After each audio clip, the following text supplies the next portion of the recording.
그때 이스라엘 사람들이 기드온에게 이르되 당신이 우리를 미디안의 손에서 구원하셨으니 당신과 당신의 아들과 당신의 손자가 우리를 다스리소서 하는지라. 기드온이 그들에게 이르되 내가 너희를 다스리지 아니하겠고 나의 아들도 너희를 다스리지 아니할 것이요 여호와께서 너희를 다스리시리라 하니라. 아멘. 네, 오늘 함께 우리 사사기 8장 22절과 23절을 가지고 우리 함께 가나안인가 가나안화인가 라는 제목으로 함께 말씀을 나누겠습니다. 한번 따라해 보시겠습니다. 가나안인가 가나안화인가. 네, 이 제목으로, 이 제목, 왜 이렇게 제목이 잡혔을까는 우리가 함께 말씀을 우리가 함께 보게 되면 알게 될 것입니다. 그 많은 설교가들이 성경에 있는 책들 중에서 한국 교회에 가장 설교되지 않은 책들 중에 하나를 꼽으라 한다면 바로 이 사사기를 언급합니다. 왜 그럴까요? 여러분, 왜 사사기가 가장 설교되지 않는다라고 얘기할까요? 네, 아십니까? 네. 네, 이에 대해서 한 그 구약 교수는 이렇게 얘기를 하는데요. 이 사사기가 난감했던 시대에 일어났던 거북한 이야기들을 많이 담고 있기 때문이라고 지적을 합니다. 그러니까 이 설교를 하려면 거북한 이야기를 꺼내야 되기 때문인 것입니다. 그 거북한 스토리, 그 사사기의 내용들은 어떠한 내용들이 있습니까? 예를 들어서 이런 내용들이 있는 것이죠.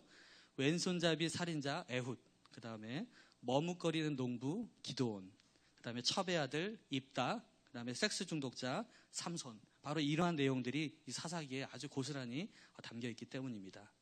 우리는 거룩한 성경이기 때문에 되게 거룩한 내용들이 담겨 있다라고 생각이 들겠지만요. 실제로 우리가 사사기를 보게 되면 정말 어떻게 이런 극악무도한 일들이 이 성경에 있을 수 있는가, 우리는 그렇게 생각하게 됩니다. 그래서 이 사사기의 내용과 일치하는 그 듣고 싶지 않은 그런 별명이 하나 있다고 하는데 한번 여러분 따라해 보시겠습니까? 이보다 더 나쁠 수가 없다. 네, 이보다 더 나쁠 수가 없다. 네, 지금 현대에 일어나는 그런 일들 가운데서도 더한 내용들이 이 사사기에 담겨 있다라고 해서 이 별명이 이보다 더 나쁠 수가 없다라는 것입니다. 그렇습니다. 사사기를 읽어보게 되면 이보다 더 나쁠 수 있는가라는 생각이 들게 됩니다. 여러분, 소돔과 고모라에서 일어났던 일들이 바로 고스란히 이스라엘에서 일어나고 있다고 하면 여러분 상상이 되시겠습니까? 바로 이스라엘이 가나안화가 되어지는 바로 이야기, 그 스토리. 네. 원래는 여러분 이스라엘은 가나안을 이스라엘화해야 하는 그런 임무를 부여받았는데 이스라엘이 가나안화 되어지면서 이거야말로 이제 우스갯거리가 이제 되는 것을 우리는 보게 됩니다. 자, 그렇다면 우리의 모습과 우리 한국교회는 어떠합니까? 이 사사기의 이야기가 우리 한국교회와 별반 다를까요? 네, 그렇지 않다고 봅니다. 여러분, 교회가 세상을 복음화하지 못하면 교회가 바로 세상화, 가나안화로 물들게 된다는 것은 오랜 교회의 역사들을 통해서 우리는 검증된 바가 있습니다. 사사기에 대해서 한번 얘기를 해보길 원합니다. 여러분, 이 사사기는 상당한 기간을 정리하고 있습니다. 사사기는 기원전 1390년 여호수아의 죽음을 기점으로 해서 1044년 사울이 이스라엘의 최초의 왕이 되기까지, 그러니까 여호수아가 죽고 이제 사울이 세워지기 전까지 그 이야기들을 다루고 있는 것입니다. 그러니까 300년에서 한 350년의 세월들을 담고 있는 말씀이라 할 수 있습니다. 자, 한마디로 이 이스라엘의 이 3세대의 신세대들에 대한 이야기라고 할 수 있습니다. 자, 여러분, 이때 이 사사기까지 오면서 우리가 이스라엘 백성들의 그 세대를 우리가 나눌 수가 있는데, 바로 1세대는 애굽에서 출애굽을 한 그 세대들을 1세대라고 할 수 있습니다. 근데 1세대들은 다 어디서 죽었습니까? 네, 광야에서 죽게 되죠. 그러면서 이제 2세대들이 어떻게 합니까? 광야에서 살아남아서 바로 이제 가나안 땅으로 가게 됩니다. 그러면서 가나안 땅에 정착하면서 오늘 우리가 그 대하고 있는 이 3세대, 바로 이 신세대들, 사사기 2장 10절에 보면 그 사람들을, 그 세대들을 다음과 같이 정의하고 있습니다. 2장 10절 같이 읽어보겠습니다. 시작. 그 후에 일어난 다른 세대는 여호와를 알지 못하며 여호와께서 이스라엘을 위하여 행하신 일도 알지 못하였더라. 네, 여기 뭐라고 나와 있습니까? 다른 세대는 여호와를 알지 못한다. 여호와께서 이스라엘을 위하여 행하신 일도 알지 못한다. 즉 이건 무엇을 말하냐면 하나님의 구원사역, 하나님께서 이스라엘 백성들을 어떻게 애굽에서 구원하시고 10가지 재앙과 홍해를 건너게 하시고 광야를 건너게 하셨던 일들을 겪어보지 못한 세대라고 할 수 있는 것입니다. 말로는 신세대지만 하나님의 구원 경험이 없는 세대라고 할 수 있습니다. 여러분, 이 사시대는 하나님과 인간의 관계를 4단계로 나누고 있는 것을 보게 됩니다. 350년 동안 이 네 단계가 7번이나 되풀이 되게 되는데 그것을 4개로 나눌 수가 있습니다. 첫째는 무엇이냐면요. 하나님에 대한 배신이 나옵니다. 하나님을 배신하게 되죠. 하나님을 배신하게 되고 하나님을 배신하니까 하나님이 어떻게 하셔요? 그냥 놔두셔요? 어떻게 하시죠? 하나님이 심판하시죠. 하나님 심판하시니까 백성들은 어떻게 합니까? 반응적으로 하나님 도와주세요 라고 하면서 외치게 되죠. 이게 3번째입니다. 4번째는 어떻게 할까요? 하나님이 바로 사사들을 보내셔서 구원하시는 것을 보게 됩니다. 다시 한번 복습해 볼까요? 하나님에 대한 배신이 나오게 되고 그 다음에 어떻게 합니까? 하나님이 심판하시고 그 다음에요? 백성들이 외치게 되고 도와주세요 외치게 되고 마지막으로 사사들을 보내서 구원해 내시는 것을 보게 됩니다. 이러한 상황들이 이 사사기에서 7번이나 반복이 되는 것을 보게 됩니다. 우리는 가나안 땅에 들어온 신세대들이 무엇에 무너질 수밖에 없었는지 그때 당시의 배경을 알게 되면 아마 이들을 조금은 이해하게 될 것입니다. 여호수아 장군이요, 이 가나안 땅을 점령하면서 그 점령된 땅은 완전한 것이 아니었습니다. 아직도 그 점령 지역들이 많이 남아있는 그런 상태였는데 여호수아가 죽은 지 한 20년이 흘러들게 되면서 다음 세대들이 그 땅을 이제 점령하게 되는데 이제 이들은 유목민, 광야 생활의 그 유목민이 아니라 이제 정착 생활, 이제 농사를 짓게 되는 그런 이제 백성으로 바뀌게 되는 것이죠. 여러분, 농사를 짓게 되면 뭐가 필요하죠? 오늘도 뭐가 내렸습니까? 네, 비가 정말 중요합니다. 아무리 태양이 좋아도요, 비 안 내리면요, 다 말라 죽는 것입니다. 여러분, 가나안에는 비를 오게 하는 풍부한 수확을 거두게 하는 그 남신이 있었습니다. 그 남신의 이름이 무엇입니까? 그렇게도 유명한 바알, 네, 농사의 신, 농업신이라고 할 수 있습니다. 그리고 그 아내가 또 있어요. 네, 신도 여러분 아내가 있습니다. 네, 아내 여신, 사랑과 전쟁의 여신, 네, 드라마 사랑과 전쟁이 아니라 사랑과 전쟁의 여신 아스타롯, 네, 그 신이 있었습니다. 이때 당시 이 가나안은 이 바알과 아스타롯 신을 아주 그 숭배하고 받들고 있었는데요. 농업에 종사하게 되면서 이 이스라엘 사람들이 농사를 져야 되니까 그 가나안 백성들의 그 풍작을 기원하면서 신 섬기는 것을 이제 보게 된 것이에요. 근데 너무나도 매력적이거든요. 왜냐하면 농사 잘 짓게 한다는 목적으로 그 신을 섬기기 때문에 그런 것입니다. 그러니까 끌리게 되었던 것이죠. 그리고 더 좋은 것이 있습니다. 뭐냐면 이 농업신 이 바알은 백성들에게 많은 것을 요구하지 않아요. 그러니까 귀찮게 안 해요. 그냥 그들이 하고 싶은 대로 다 하게 놔두는 것이죠. 그러니까 거기에 율법 조항이 있겠습니까? 뭐 십계명이 있겠습니까? 뭐 하라 하지 말라 그런 것들이 귀찮은 게 없어요. 그냥 너 하고 싶은 대로 해라. 다만 제사만 잘 들어라. 그런 것이 있겠죠. 그러니까 당연히 거기에는 뭐가 없겠습니까? 회개도 없는 것이죠. 그렇죠? 회개가 없는 것입니다. 내가 좋아하는 우상을 택했는데 무슨 회개가 필요합니까? 내가 하고 싶은 대로 하면 되는 건데요. 여러분, 기독교 신앙과 우상 숭배가 다른 점이 여러분 혹시 무엇인지 아십니까? 네, 거기에 회개가 있느냐, 회개가 없느냐는 것입니다. 우상 숭배에는 회개가 필요 없어요. 왜냐하면 내가 하고 싶은 대로 하면 되는 것이니까요. 내가 좋아하는 우상을 택하였는데 무슨 삶의 돌이킴, 회개가 필요하겠습니까? 여러분, 바알 숭배는 이런 인간의 쾌락을 채울 수 있는 그런 요소들이 아주 가득했습니다. 또 예를 들면 이런 것도 있습니다.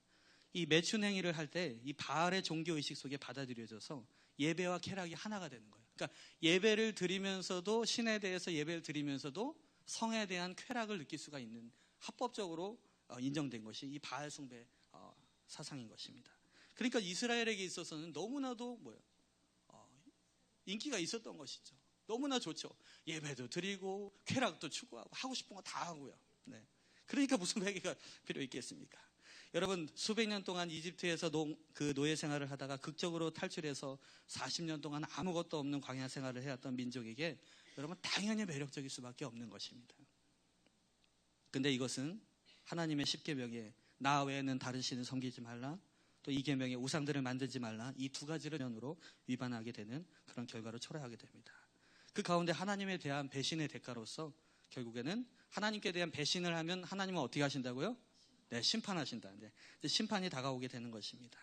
그 가운데 바로 이웃나라 이 미디안이 이스라엘을 침략하는 그런 장면을 목격하게 됩니다.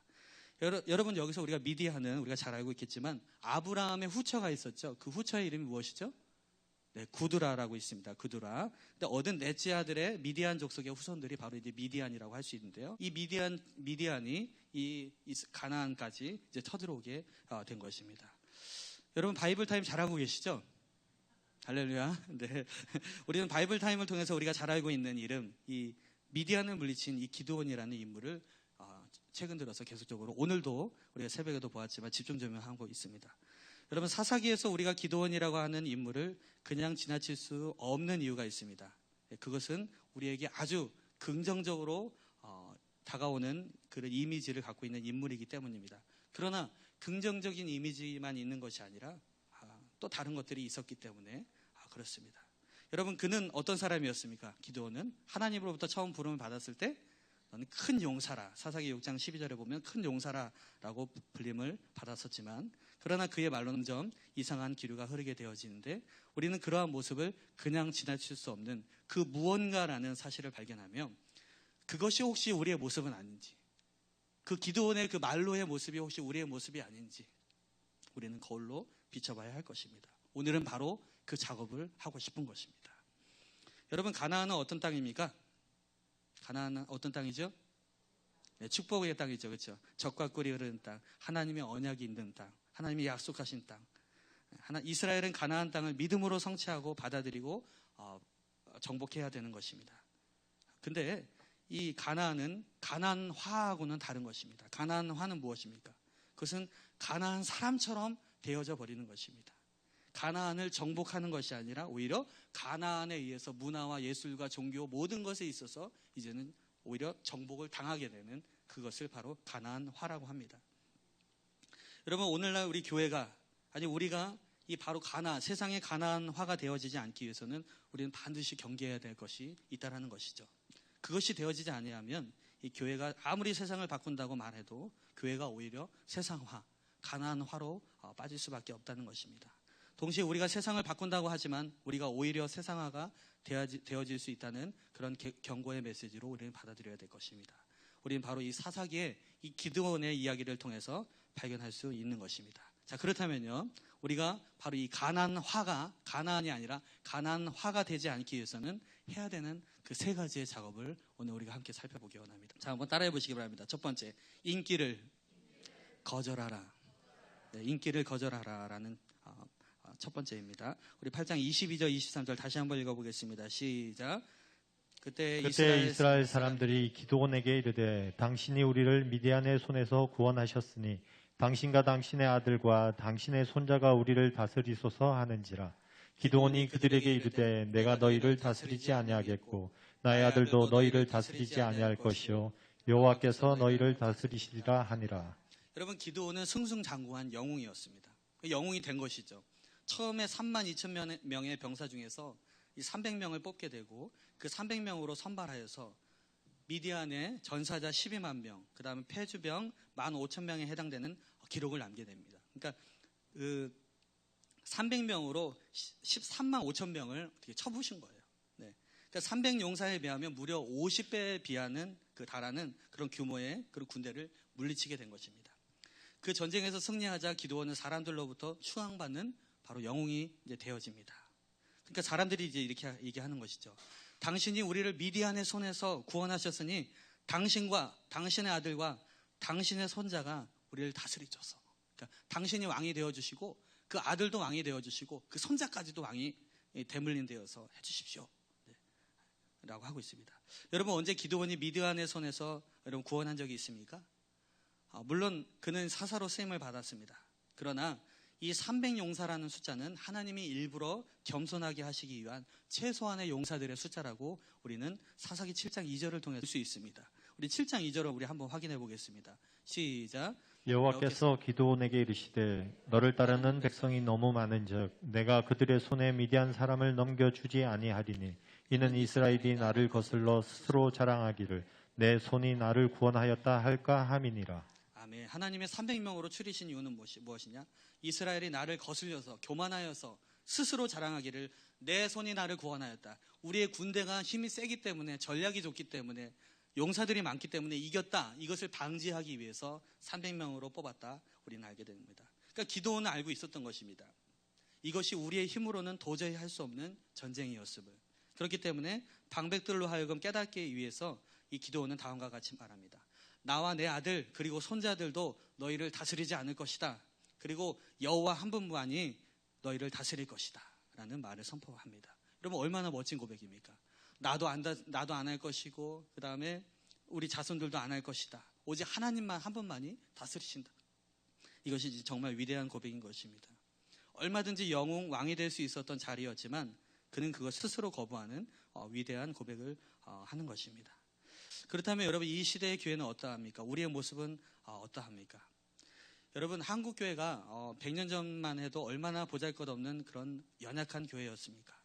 그러나 정말 하나님의 놀라운 역사하심으로 말미암아 놀라운 부흥과 승리를 맛보게 됩니다.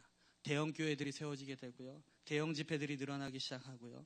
한마디로 승승장구한 한국 교회의 모습들이 많이 보여지기 시작합니다. 근데 어느 순간 교회의 이름들이 어떻게 해요? 영웅화가 됐어요. 그 이름들을 지키기 위해서 너무나도 노력한다는 것이죠. 그리고 스타 목사들이 생겨났습니다.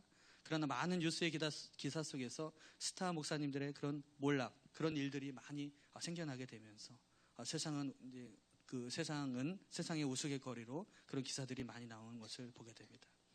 어느새부터 여러분 교회 안에서 이 주님의 이름보다는 교회의 메이커가 더 중요해졌어요. 교회 인기가 더 중요해졌어요. 그래서 나는 이런 교회 다닌다. 나 이런 큰 교회 다닌다. 우리 교회는 이런 것을 한다. 물론 그것은 아주 좋은 것입니다. 교회가 그런 것을 하는 것은 매우 좋은 것입니다. 교회가 이렇게 자랑하는 것도 좋은 것입니다. 그러나 그것이 혹시 주님의 이름보다 더 높아지지 않는지 우리는 다시 한번 점검해야 될 줄 믿습니다. 우리는 교회의 이름보다 더 중요한 이름이 있습니다. 그것이 무슨 이름입니까? 어떤 이름입니까? 예수의 이름. 따라해보겠습니다. 예수의 이름. 예수의 이름만이 더 알려지기를 우리 소망해야 된다는 것이죠. 근데 우리는 스스로가 교회라는 이름 가운데 예수의 이름보다 더 교회의 메이커가 더 커졌어요. 그것이 우리의 문제라고 할 수 있는 것입니다. 여러분, 우리 주님의 영광교회가 존재하는 이유가 무엇이겠습니까? 왜 이 땅 가운데 주님의 영광교회가 세워졌습니까? 그것은 바로 그리스도의 이름이 존귀함을 받기 위해서, 예수의 이름이 널리 퍼지기 위해서 이 땅 가운데 하나님께서 우리 교회를 세우신 줄 믿습니다. 네, 저는 참 우리 교회 이름이 정말 좋다라고 생각을 하는데요. 우리 교회 이름 부를 때마다 항상 뭘 붙이게 됩니까? 네, 주님의 영광교회. 네, 주님의 영광교회를 부르게 되면 겸손하게 되어집니다. 그렇죠? 네, 주님께 영광을 돌린 다음에 이제 교회 이름이 나오니까요. 그렇죠? 네, 교회를 생각하기 전에 그 이름을 생각한다는 거 너무 좋은 것 같습니다. 우리 교회 이름처럼 우리 교회는 세상의 인기를 뒤로하고 주님께 영광 돌리는 그런 주님의 영광교회가 되어야 될 줄 믿습니다. 아멘. 그런 저와 여러분이 되시길 주님의 이름으로 축원합니다. 네, 첫 번째가 무엇이었습니까? 인기를 거절하라. 인기를 거절하라. 우리 인기를 거절해야 될 줄 믿습니다. 자, 그렇다면 우리가 가난화가 되지 않기 위해서 해야 되는 이제 두 번째 작업이 있다는 것이죠. 두 번째 작업. 인기를 거절하고. 인기를 거절하고. 두 번째. 자, 따라하겠습니다. 탐욕을 경계하라. 네, 탐욕을 경계하라. 자, 옆 사람에게 시작. 탐욕을 경계하십시오. 네, 탐욕. 이게 무슨 말인가? 네. 여러분, 성경은 의도적으로 희한하게요, 이 기드온이 미디안의 전리품들에 대해서 언급한 부분을 많이 얘기하는 것을 보게 됩니다. 그러니까 기드온은요, 참 이야기 스토리 가운데 의도적으로 지금 저자가, 그 성경 기자가 자꾸 의도하는 것들이 있다라는 것이죠. 그것을 보게 되면 우리가 이것이 어떤 내용인지를 우리가 알게 될 것입니다.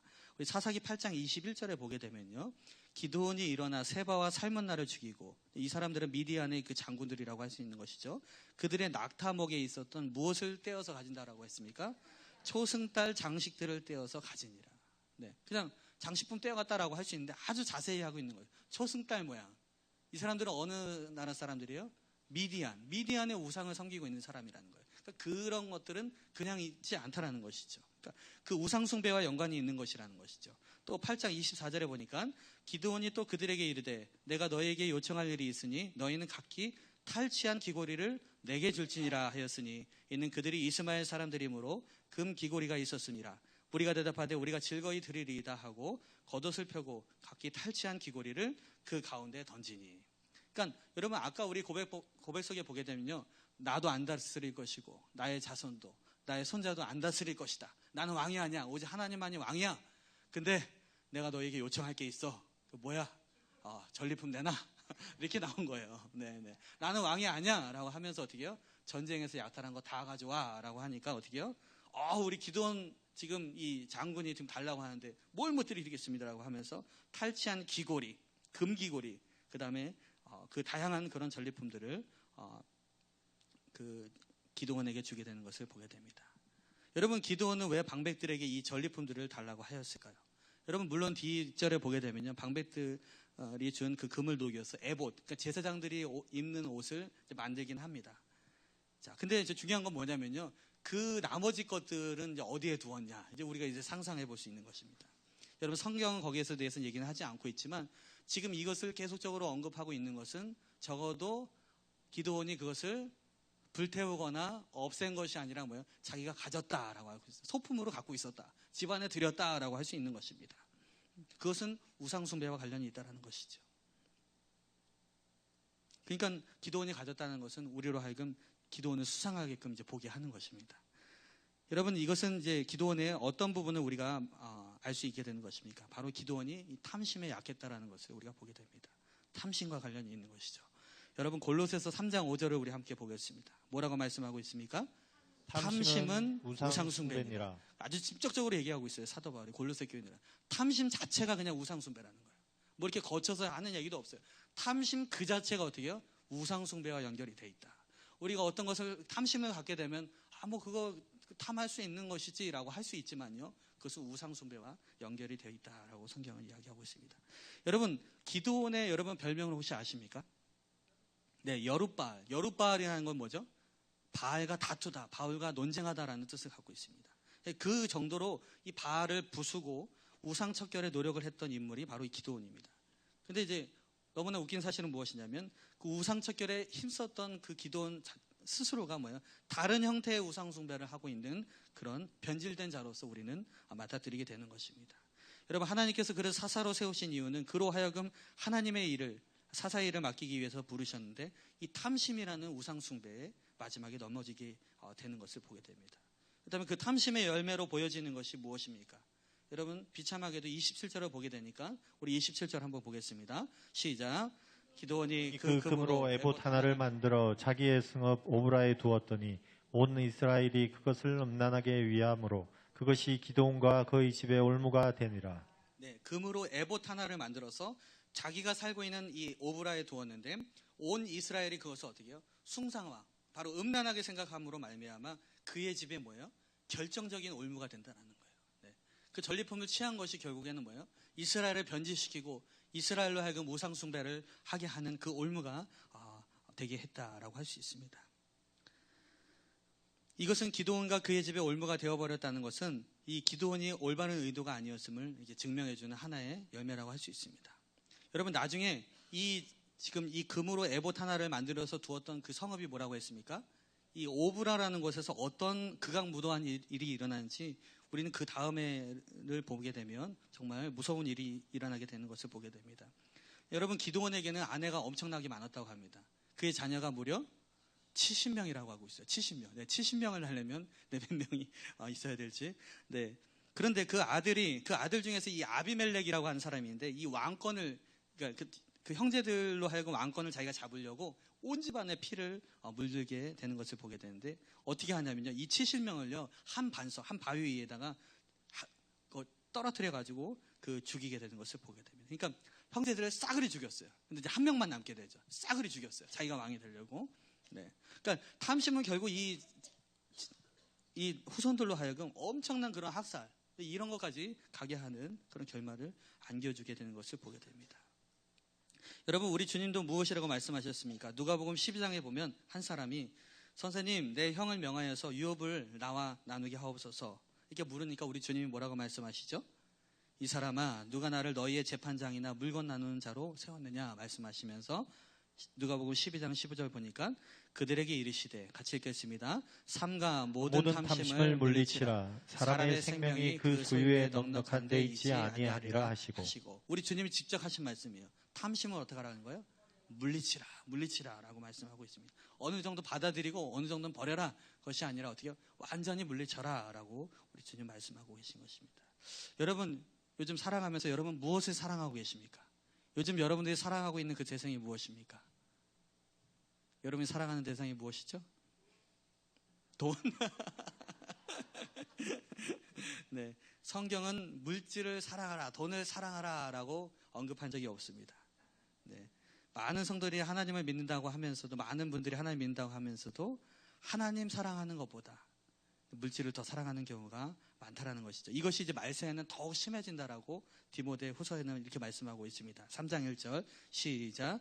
너는 이것을 너는 알라. 이것을 말세에 고통하는 때가 이르러 사람들이 자기를 사랑하며 돈을 사랑하며 자랑하며 교만하며 비방하며 부모를 거역하며 감사하지 아니하며 거룩하지 아니하며. 네, 자기를 사랑하고 그 다음에 연결되는 게 무엇입니까? 돈을 사랑한다라고 했습니다. 네, 돈에 대한 탐심이 생기게 된다는 것이죠. 성경은 사랑의 대상을 지정을 할 때 딱 두 가지만 얘기하고 있습니다. 우리가 잘 알고 있는 것이 무엇입니까? 내 하나님을 사랑하고 여호와 하나님을 사랑하고 내 이웃을 내 몸과 같이 사랑하라. 사랑해야 될 대상이 딱 지정되어 있습니다. 하나님을 사랑하고 내 이웃을 내 몸과 같이 사랑하라. 그럼 물질은요? 사랑하면 필요할 때 하나님께서 주시고 따라오게 되는 것입니다. 아멘. 근데요, 마귀는 자꾸 어떻게 해요? 그 물질을 사랑하게끔 해요. 그러니까 물질을 사랑하니까 어떻게 해요? 하나님도 버리고 어떻게 해요? 사람도 죽이고. 그렇죠? 이게 거꾸로 된 것입니다. 이 세상에. 하나님을 사랑하고 이웃을 사랑하게 되면 물질이 그로부터 오게 되고 그로부터 흘러가게 되고 할 텐데, 거꾸로 되어지니까 오히려 돈을 쫓고 재물을 쫓기 위해서 가족을 죽이고 하나님도 버리고 그런 일들이 벌어지게 되는 것입니다. 여러분, 우리가 하나님을 사랑하고 이웃을 사랑하게 되면 그 모든 환경 속에서 합력하여 하나님께서 채워주실 줄 믿습니다. 아멘. 자, 그렇다면 이제 우리가 세 번째로 가나안화가 되지 않기 위해서 해야 되는 세 번째 우리의 작업이 있습니다. 세 번째 작업. 세 번째 작업은 무엇입니까? 두 번째가 무엇이었죠? 탐심을 경계하라. 경계하라. 네, 이제 세 번째입니다. 세 번째. 자, 한번 따라해 보시겠습니다. 하나님 되기를 거부하라. 옆 사람에게 시작. 하나님 되기를 거부하십시오. 네, 네가 하나님이야? 네, 우리 8장 23절. 네, 8장 23절 시작. 기드온이 그들에게 이르되 내가 너희를 다스리지 아니하겠고 나의 아들도 너희를 다스리지 아니할 것이요 여호와께서 너희를 다스리시라 하니라. 아멘. 여러분, 우리가 본문에서 보면 이상한 점이 발견되게 됩니다.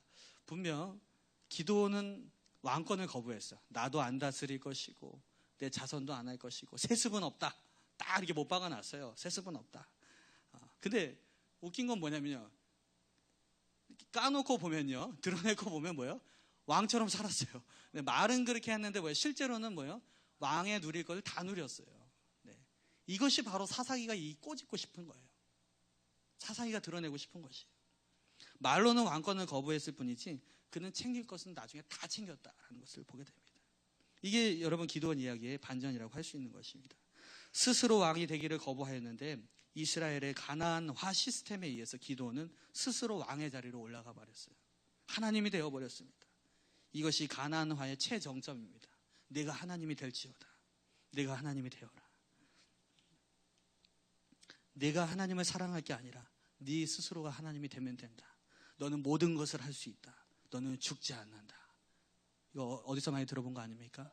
네, 아담과 하와가 들었던 것이죠. 네, 눈이 멀었던 것이죠. 내가 하나님이 된다는 것은요, 하나님의 전적인 통치를 거부한다는 것입니다. 하나님 없이 살 수 있다라는 것, 내가 하고 싶은 것을 하겠다라는 것, 그것이 내가 하나님 되는 것입니다. 여러분, 이것이 얼마나 무서운 것입니까? 여러분, 가나안화는요 바로 그것입니다. 내가 하나님이다 라고 하는 거예요. 네가 하나님 하면 돼. 너에겐 더 위에 존재가 필요 없어. 순종할 필요도 없어. 바로 이제 그것이죠. 여러분, 요즘 현대 사회를 우리는 그 전문 용어로 포스트 모더니즘 시대라고 말합니다. 여러분, 포스트 모더니즘의 시대에서 두드러지게 나타나는 그 현상이 무엇입니까? 그 개념이 무엇입니까? 그 중요한 여러 가지 개념 중에 하나가 뭐냐면 상대주의라는 개념입니다. 상대주의. 여러분, 상대주의가 무엇입니까? 상대주의가 왜 위협적일까? 그것은요, 절대적인 기준이 없다라는 거예요.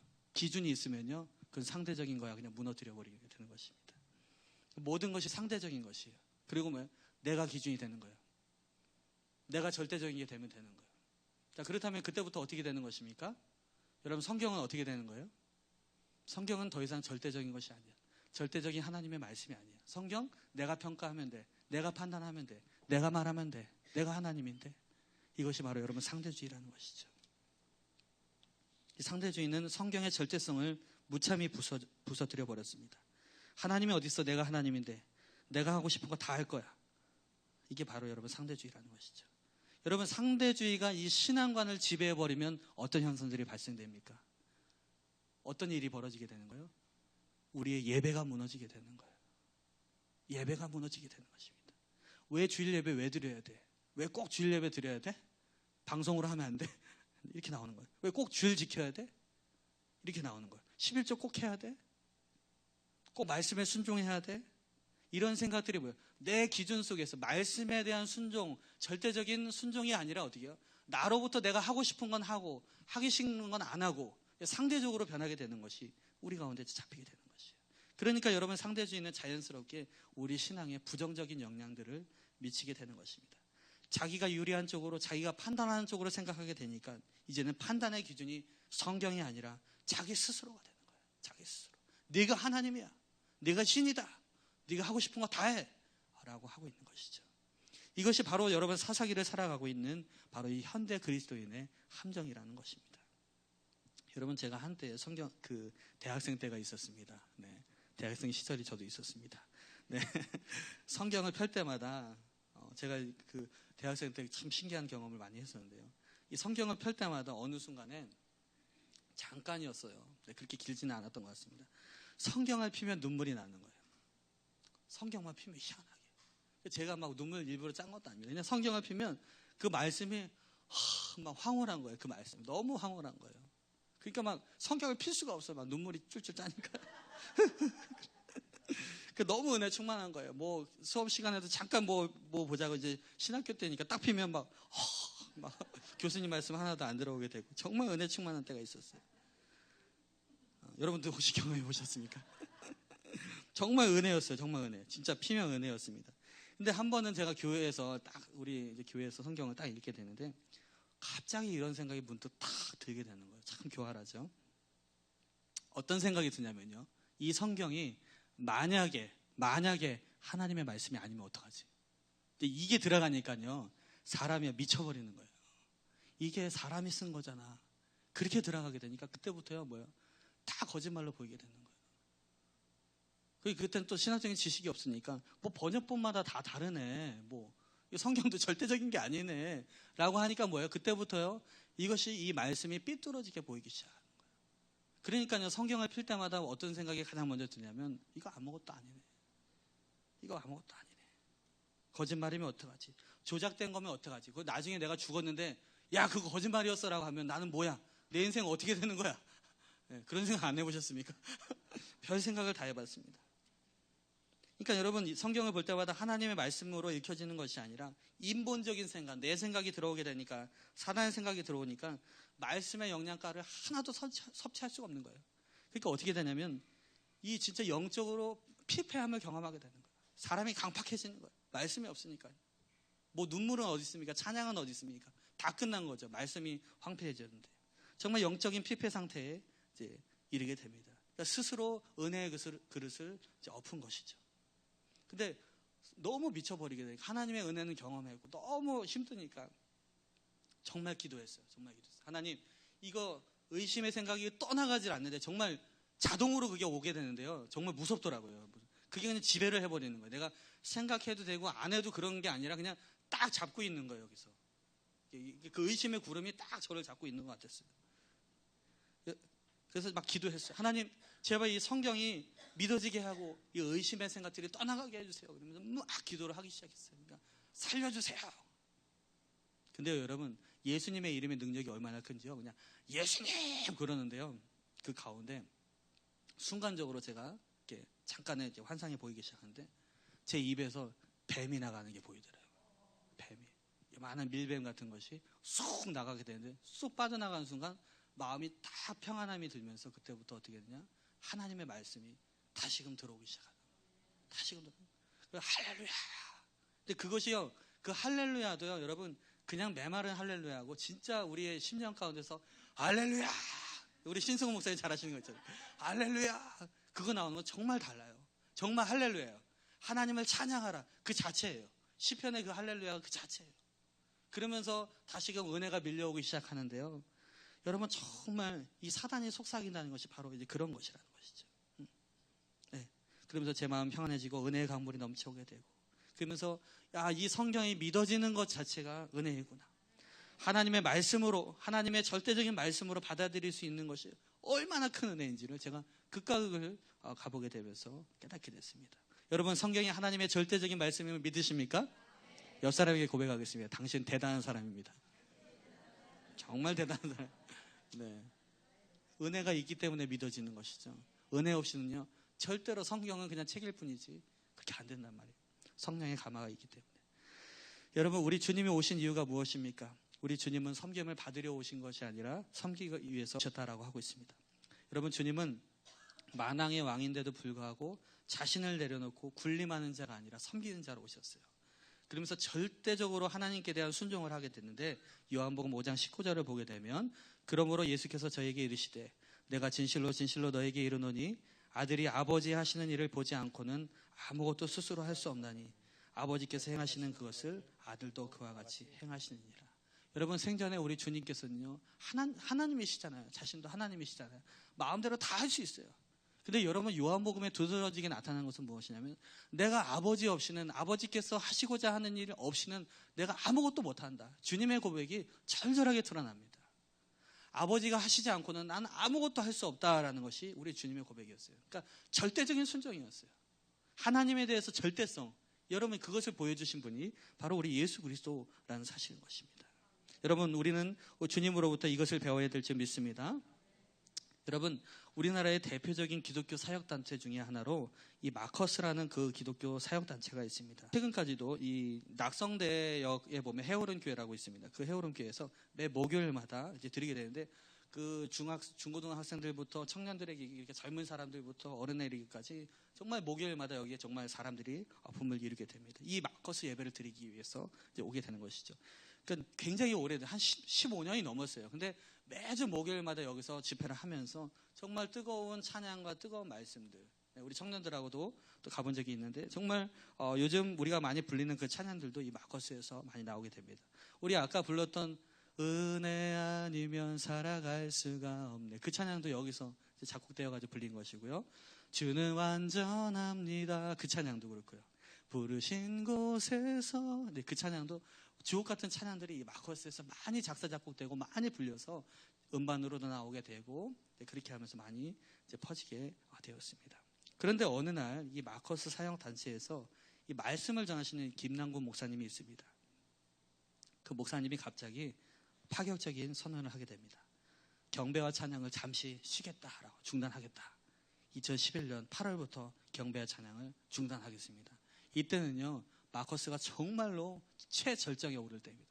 정말 사람들이 구름대처럼 몰리게 되고 음반 잘 나가죠.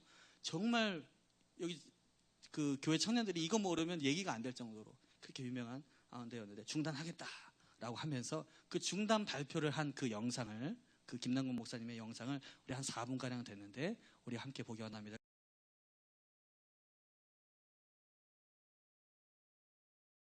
마커스가 경배와 찬양을 시작한 지 올해가 7년째 되는 해입니다. 8월 달부터 경배와 찬양을 잠시 쉬기로 했습니다. 원래는 8월 한 달 쉬고 또 방학 때 한 달 이렇게 쉴까 했는데, 그렇게 안 하고 그냥 이제 8월부터 언제까지는 좀 정하지 않았습니다. 안 하고 마커스가 쉬기로 했습니다. 왜 쉬려고 그러냐면요, 마커스가 굉장히 유명해졌습니다. 그리고 많은 영향력을 준다고 그럽니다. 그런데 우리가 예배자가 아니라 예배 인도자가 되는 느낌을 우리가 받을 때가 있습니다. 우리 예배자들은요, 유명한 게 중요한 게 아닙니다, 여러분. 하나님은 한두 사람을 통해서 역사할 수 있는 거거든요. 무리가 중요한 게 아닙니다. 마커스가 먼저 하나님 앞에 우리의 시간을 좀 돌아보는 시간을 가지려고 그럽니다. 그것이 언제 시작한 것은 나중에 우리 인터넷에 띄워놓을 겁니다. 이렇게 띄워놓으려고 그래요. 올해 안에는 다시 시작할 할 거예요. 올해 안에는. 근데 일단은 좀 기도하면서 다시 옛날 마커스만 모여서 기타를 놔두던 다시 하나님 앞에 먼저 무릎 꿇는 자들이 되고, 유명한 게 중요한 거고 드러나고 통로가 되는 게 중요한 게 아니라 깨끗한 게 중요한 거고 하나님을 높이는 게 중요하잖아요. 그 시간을 가지려고 그럽니다, 여러분. 여러분도 마커스 지금 하나무 지방에서 어떻게 해요? 그렇게 하지 마시고 여러분도 마커스를 좀 기도해 주시기 바랍니다. 온전한 예배자가 되고 하나님이 찾는 예배자가 되고 앞에 서기 전에 하나님 경외하는, 그러니까 평생을 주님만 바라보는 진짜 마커스가 하나님의 흔적이 되도록 여러분 좀 기도해 주시기 바랍니다. 또 여러분도 돌아가셔서 그곳에서 하나님께 마커스로 예배하세요. 여기 오니까 예배가 되고 아니다, 그게 아니라 하나님 바라보는 것이 마커스고 하나님 붙잡는 게 격이 있는 예배고 하나님만 높이는 게 하나님 기뻐하는 예배 아니겠습니까? 그렇게 예배하면서 마커스를 중보하고 그렇게 해주시길 부탁합니다. 마커스가 왜 이런 결정을 하는지 아시겠습니까? 이제 이 현대의 시대는 부흥의 시대가 아닙니다. 지금의 시대는 세상을 변화시키자 이런 모토를 가질 때가 아닙니다, 여러분. 지금은 근신하고 한 사람의 예배자가 되고 세상이 흉흉하고 모든 자가 타락해도 주님 나만은 주님 붙잡겠습니다. 예배자가 되겠습니다. 편지되지 않겠습니다. 버티겠습니다. 이런 존재로 남아야 된단 말이에요. 예? 하나님이 지금 그런 자를 찾고 있는 거예요, 여러분. 그런 자를. 예? 기독교가 개독교가 됐잖아요. 누가 이걸 만들었습니까? 누가 하나님이요? 세상이요? 아니에요. 우리예요, 우리예요. 우리가 하나님을 안 높였다고요. 예? 내가 믿는 사람끼리 보는 예배도 개떡 같은데, 믿는 사람이 보는 봉사가 개떡 같은데, 그게 쇼지 예배예요. 우리가 그걸 높이지 못하는데, 다른 사람이라도, 야, 얘네는 진짜, 나는 얘네 이해는 못하지만, 얘는 얘네 하나님 앞에 진짜 모든 걸 다 드리고, 사랑하고, 헌신하구나. 이게 안 느껴지는데, 무슨 세상을 변화시키고, 무슨 예배의 기름을 부어달라고 얘기할 수 있냔 말이에요. 여러분, 우셔야 돼요. 가셨어요. 하나님, 예배자 되기 원합니다. 진짜 주님이 이 땅에 받을 만한 젊은이가 되고, 예배가 되고, 하나님이 받을 격이 있는 존재가 되고, 다 안 해도 하나님, 버티겠습니다. 여러분, 우리가 이 영상을 보면서 이 마커스에게 무슨 노력이 있었는지 우리가 발견하게 됩니까? 스스로 영웅화되고 인기를 누리고 하는 사람들에게 추앙받는 그런 것들, 스스로 하나님 되고자 하는 그런 마음들, 그런 유혹에서 물러서기 위해서 잘 진행되고 있었음에도 불구하고 모든 것을 중단하고 멈추고 다시 시작하겠다는 그런 결단을 우리가 보게 됩니다. 여기서 우리는 어떤 여러분 도전을 받게 됩니까? 우리의 사역은 도대체 무엇을 위해 하고 있으며 우리의 말로 하나님께 영광 돌린다는 그 말이 도대체 무엇인지, 그리고 우리는 하나님의 영광을 빌미로 우리가 그 영광을 가로채고 있지 않는지 우리가 한번 이렇게 생각해 봐야 될 것입니다. 우리가 여러분 이것을 이겨내기 위해서 어떠한 삶을 살아야겠습니까? 우리 세 가지의 이것을 경계하기 위해서 어떠한 삶을 살아야겠습니까? 그것은 여러분 따라해 보겠습니다. 예배하는 삶만이 이길 수 있다. 아멘. 하나님 당신만을 예배하겠습니다. 여러분, 우리의 예배는요, 단순히 자리를 채우기 위한 예배가 아니라는 것입니다. 지금 이 예배의 여러분 고백은요, 내가 다른 신과 어떤 것도 타협하지 않겠다라는 고백의 자리인 것입니다. 내가 지금 다른 것을 할 수 있고 다른 것을 선택할 수 있지만 하나님만을 예배하기로 또 한 번 다시금 결단하는 그 예배의 자리인 것입니다. 그렇기 때문에 이 예배의 자리는요, 우리의 가정의 믿음을 지키는 자리이고 우리의 주변을 살피는 자리이고 우리가 정말 하나님만을 사랑하고 따르겠다는 그런 고백의 자리인 것입니다. 여러분, 우리 시대는 지금의 또 다른 사사기의 시대를 살고 있습니다. 여러분, 오늘날 요구되어지는 이 성경의 물음과 도전은 무엇이었습니까? 약속의 땅 가나안의 백성, 하나님이 약속하신 그 가나안 땅의 그 백성이 될 것이냐, 아니면 너희가 가나안 화가 될 것이냐, 여기에 우리는 두 가지 기록 가운데 서 있는 것입니다. 우리의 믿음의 선택에 달려 있는 것입니다. 그러할 때 우리는 무엇을 살펴보았습니까? 세 가지. 첫 번째가 무엇이었습니까? 인기를 거절하라. 사람들로 받는 인기를 거절하라. 두 번째는 무엇이었습니까? 탐욕을 경계하라 라고 하는 것입니다. 또 세 번째, 마지막으로 무엇이었습니까? 하나님 되기를 거부하라. 스스로 신이 되고자 하는 것을 거부하라. 네. 오늘 우리 교회를 향한, 저와 여러분을 향한 하나님이 원하시는 삶이 바로 이러한 삶인 줄 믿습니다. 진정한 약속의 땅 가나안의 백성으로서 그 언약을 믿고 믿음으로 승리하시는 바로 저와 여러분 되시기를 주님의 이름으로 축원합니다.